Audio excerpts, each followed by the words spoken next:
Hello दोस्तों, welcome to my channel GEI 100। So दोस्तों, इस वीडियो में आज हम देखने वाले हैं जो IBPS PO 2022 के लिए जिन्होंने फॉर्म भरा है, जो इस बार प्रीलिम्स एग्ज़ाम में जो बैठने वाले हैं, उनके लिए एक इम्पॉर्टेंट इन्फॉर्मेशन है और एक जो इन्फॉर्मेशन हैंड आउट है जो IBPS ने रिलीज़ किया है, उसके बारे में हम इस वीडियो में डिटेल में देखने वाले हैं। सो कुछ वीडियो को हम स्टार्ट करते हैं।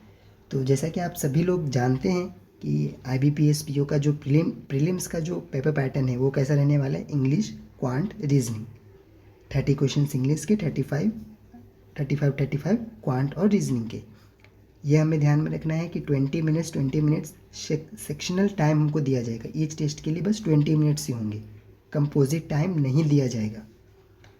और जो एक ध्यान रखने वाली बात है वो ये कि हमें, आप जब भी एग्ज़ाम में बैठे तो आपको ये पता होना चाहिए कि यहाँ पे सेक्शनल कट ऑफ होता है। IBPS PO में सेक्शनल कट ऑफ होता है। तो वो सेक्शनल कट ऑफ का ये होता है कि आपको एक मिनिमम मार्क्स हर टेस्ट में स्कोर करना है और साथ ही साथ जो टोटल मार्क्स होगा उसमें भी आपको एक जो कट ऑफ होता है उतना आपको स्कोर करना है, तभी आप मेंस के लिए सिलेक्ट किए जाओगे। ठीक है, सो ये आपको ध्यान में रखना है। और आप जानते हैं कि 1/4 आपके मार्क्स कट होगी अगर आपका आंसर रॉन्ग होता है तो। सो यहाँ पर आप देख सकते हैं कि सैम्पल क्वेश्चंस दिए हुए हैं इंग्लिश लैंग्वेज के लिए, क्वांट के लिए दिए हुए हैं, रीजनिंग एबिलिटी। आप क्वेश्चंस को देख सकते हैं कि कैसे क्वेश्चंस आ सकते हैं, कैसे क्वेश्चंस पूछे जाएंगे।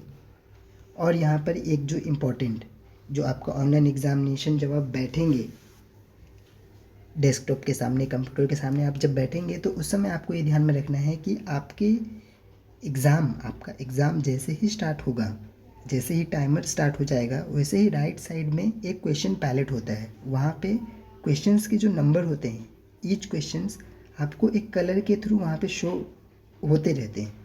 तो हमें इस बात का ध्यान रखना है कि मान लीजिए अगर आपका कोई भी क्वेश्चन ऐसा सिर्फ ब्लैंक में वो शो हो रहा है,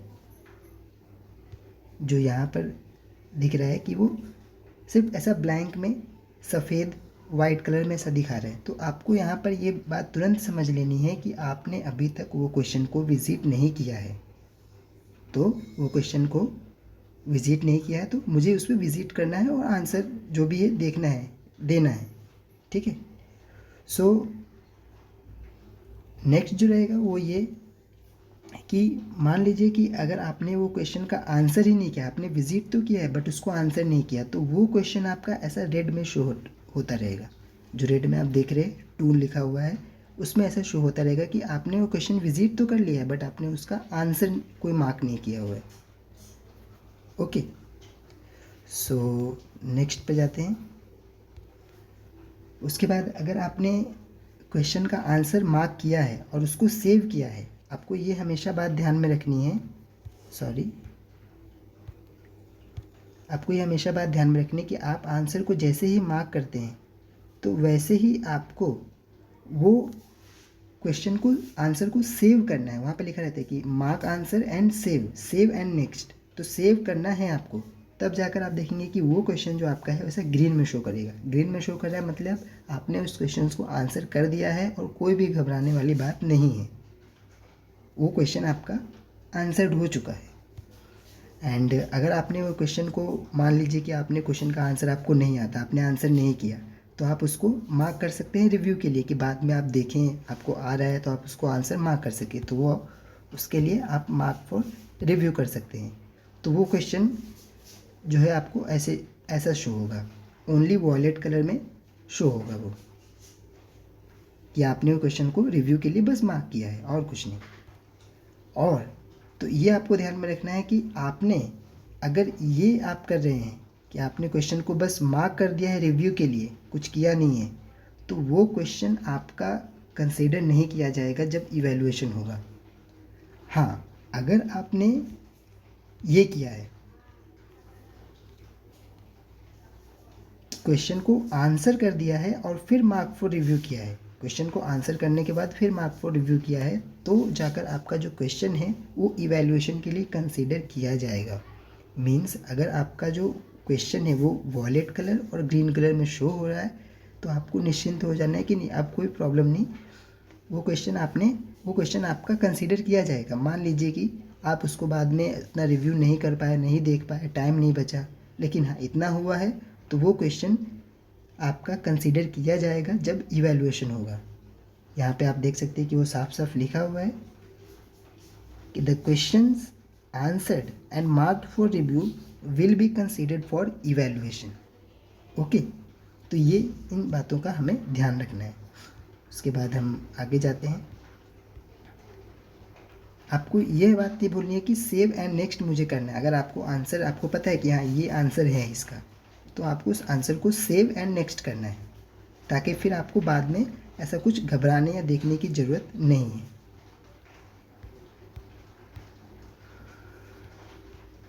सो आगे हम देखते हैं।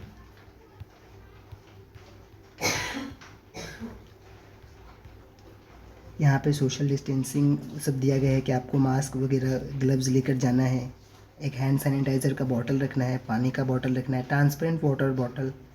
ओके, एंड हाँ यहाँ पर दिया हुआ है आपका कि आपको एग्ज़ाम के दौरान ड्यूरिंग एग्ज़ाम आपको रफ शीट प्रोवाइड किया जाएगा। सो यहाँ पे रफ शीट आपको दे दिया जाएगा कि आपको जो भी कुछ रफ काम करना है उसके ऊपर आप काम करें। हाँ, but end of the examination, जब एग्जामिनेशन एंड हो जाएगा तो आपको वो रफ शीट को एक ड्रॉप कर देना है। एक वहाँ पर आपको बता दिया जाए कि यहाँ एक ड्रॉप बॉक्स है, वहाँ पर आप रफ शीट को ड्रॉप कर दें, उसको लेकर आपको नहीं आना है। ठीक है। दूसरा, आपको जो कॉल लेटर रहेगा, जो प्रीलिमिनरी एग्जामिनेशन का जो आपका एडमिट कार्ड रहेगा, कॉल लेटर रहेगा, वो आपका एग्जामिनेशन वैल्यू में कलेक्ट नहीं किया जाएगा। हाँ, उसको आपको एक स्टैम्प लगाकर ऑथेंटिकेट करके कि हाँ भाई आपने एग्ज़ाम मतलब अटेंड किया है, एक स्टैम्प लगाकर एक ऑथेंटिकेट कर दिया जाएगा कि हाँ आपने एग्ज़ाम अटेंड किया है, आप प्रेजेंट थे। तो वो कॉल लेटर को आपको संभाल के रखना है। वो किस लिए संभाल के रखना है कि जब आप मेंस के लिए जाएंगे तो वहाँ पर वो जो प्रीलिमिनरी एग्जामिनेशन का जो कॉल लेटर है, जो एडमिट कार्ड है, वो आपका देखेंगे, वो मांगने वाले हैं, उसकी ज़रूरत पड़ने वाली है जब आप मेंस के एग्ज़ाम के लिए जाएंगे। तो वो आपको ध्यान रखना है कि उसे सेफली संभाल कर रख देना है। और आपको साथ साथ एक एडिशनल फ़ोटोग्राफ लेके जाना है।